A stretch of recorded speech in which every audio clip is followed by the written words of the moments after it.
Hey everyone, this is Kalyan. Hope so. You're staying safe and your preparation is going good as well. Today we're going to discuss one of the important chapter which is usually left by the students, which is the appeals and revisions under GST. First of all, we're going to discuss the flow in which the appeal and revision chapter is.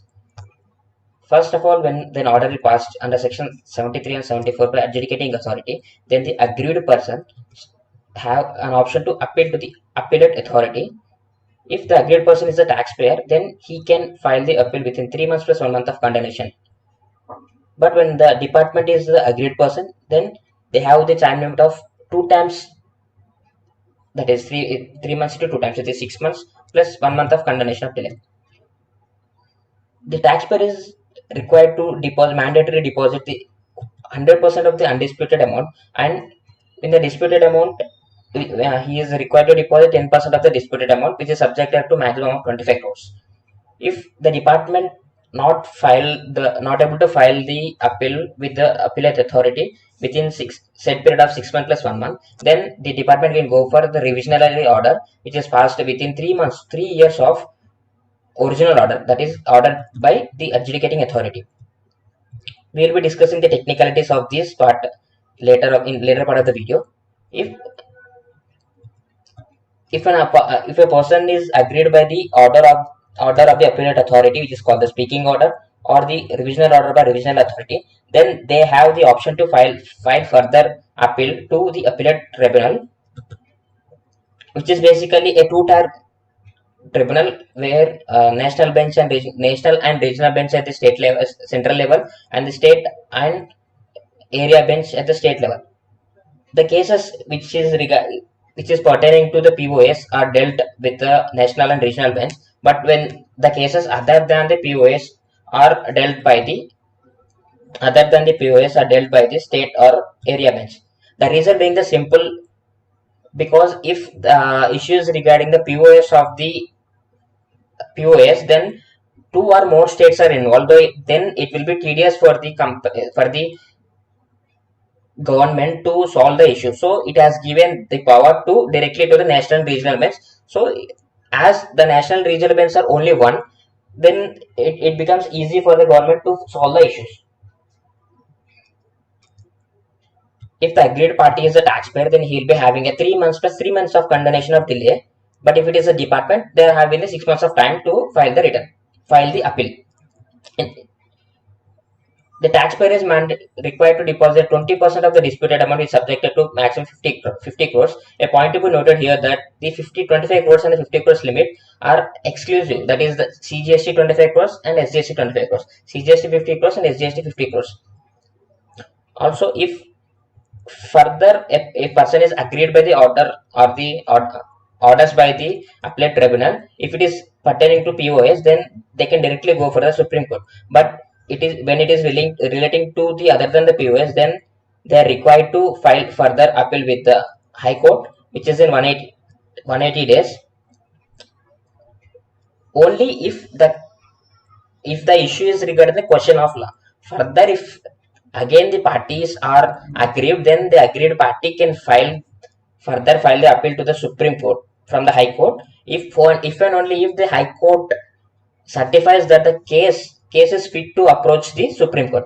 That also a point to be noted here, that the taxpayer is required to completely deposit the complete amount of the disputed amount and undisputed amount if they are filing their appeal with the Supreme Court and High Court. Now we're going to discuss the technicalities of the chapter. If an order passed by the adjudicating authority under section 73 and 74, then the aggrieved person, if he is assessee of the taxpayer, he will be having a 3 months plus 1 month of condemnation of delay. He is required to file the appeal with the appellate authority in GST APL 01, and GST APL 02 is the acknowledgement for the appeal, and he is required to deposit the undisputed amount completely. This is full, and disputed amount of 10% of the disputed amount subjected to maximum 25%. When the department is the aggrieved party, then the officer will file the appeal with the adjudicating with the appellate authority on the directions of the commissioner. The commissioner here is the commissioner of the CGST. He cannot directly ask the officer to file an appeal. He may on his own motion or request received from the CGST or SGST. That means if the CGST, if the SGST and UTGST commissioners from the state or the union territory level, if they have any information that the adjudicating authority has passed the order which is basically against the revenue of the interest of the department, then he asked the CGST commissioner to direct an officer to file the appeal with the appellate authority, which is in 6 months or 1 month, and the appeal should be filed within the GST APL 03. And acknowledgement for this is GST APL 04. As soon as the appeal is filed with the appellate authority, he or they is required to, which is the not mandatory but it is recommendatory for the appellate authority to dispose of the appeal within 1 year of filing the appeal. But in this period of 1 year, the period of stay, if any obtained by any of the parties from the competent court, shall not be included. Also, if an order passed by the appellate authority, which is called the speaking order, then both of the parties, then the appellate authority is required to furnish the order to all the parties above the appeal, which is the adjudicating authority, which is taxpayer, and the officer or the department.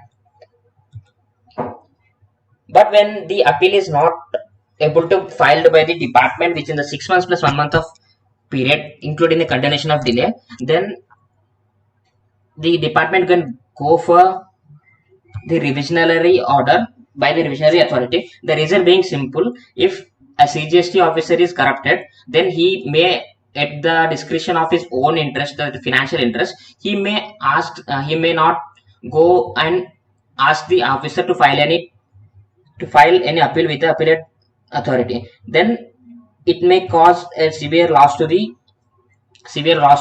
department in form of revenue. So to safeguard this, they have implemented the revisionary authority.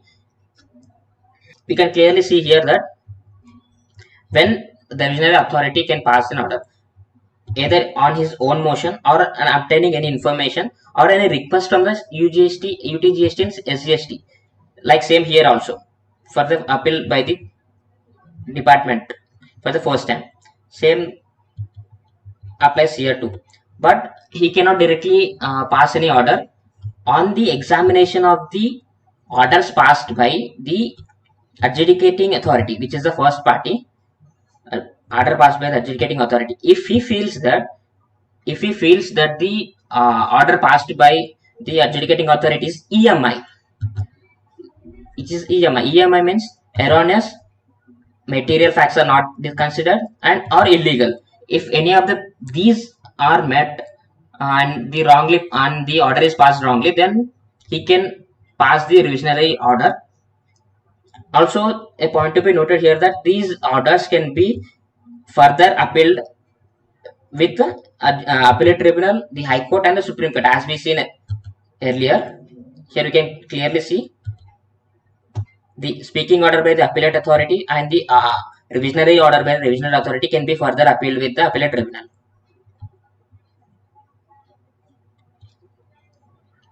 What are the orders that cannot be revised by the revisionary authority? If an order already being revised, then he cannot have the power to revise the order. Also, any orders which are already passed by the appellate authority or appellate tribunal or the High Court or the Supreme Court, then he cannot have any option to file to revise the orders. Also, these revisionary orders to be filed within 3 years of the initial order. Here we have been discussing that appellate tribunal, appellate authority.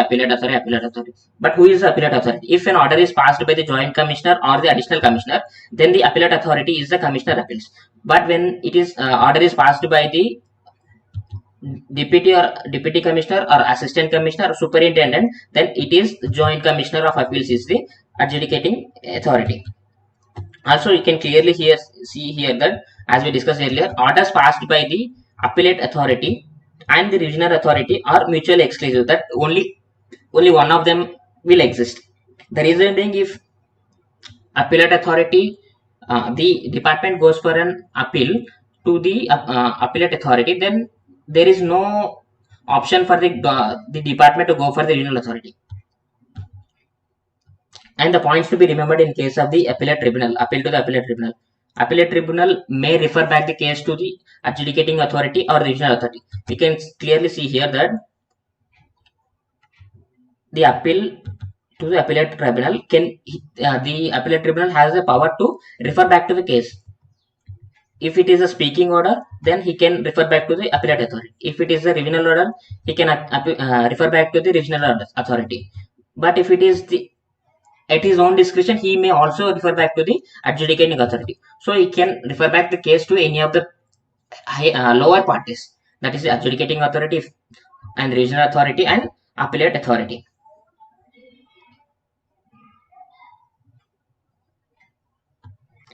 Generally, the appellate tribunal cannot refuse to admit the appeal, but if the demand of the case, demand for the appeal is less than 50,000, then he may at his own discretion cannot admit the appeal. But if and only if the amount of disputed amount, that is the actual tax or the ITC, or the difference between the difference of the tax amount or the fee or in penalty, they are lower than the 50,000, then at his own discretion he may not refuse to admit the appeal. Also, order to be passed by appellate tribunal which is in 1 year of filing of the appeal. Also, he can have the power to revise the order passed by him within 3 months of the date of order passed by the appellate tribunal. And the final concept which we gonna discuss is regarding the refund of the disputed amount. The amount which the taxpayer has deposited with the appellate authority or appellate tribunal or high court or supreme court, it needs to be refunded if the case is won by the assessee, that is judgment or the order is in favor of the assessee. Then along with the disputed amount, the government is obliged to pay an interest of 9% on such disputed amount which is deposited, and the rate of interest shall be calculated from the date of payment, that is the date of deposit, till the date of refund. But when it comes to the high court and supreme court, the time limit is reduced by 60 days. That is, the date of payment, the starting date is, if he paid on 1st of January, then after the 60 days the period of interest shall be paid. After 60 days, the government is obliged to pay the interest, that is, it is reduced by 60 days. The reason being simple, that if the case is to be heard by the judges in the supreme court or high court, then it may take some time. So the government has gave a relaxation and reduced the period for about 60 days. Hope so you guys like this video and share with your friends too. Thank you.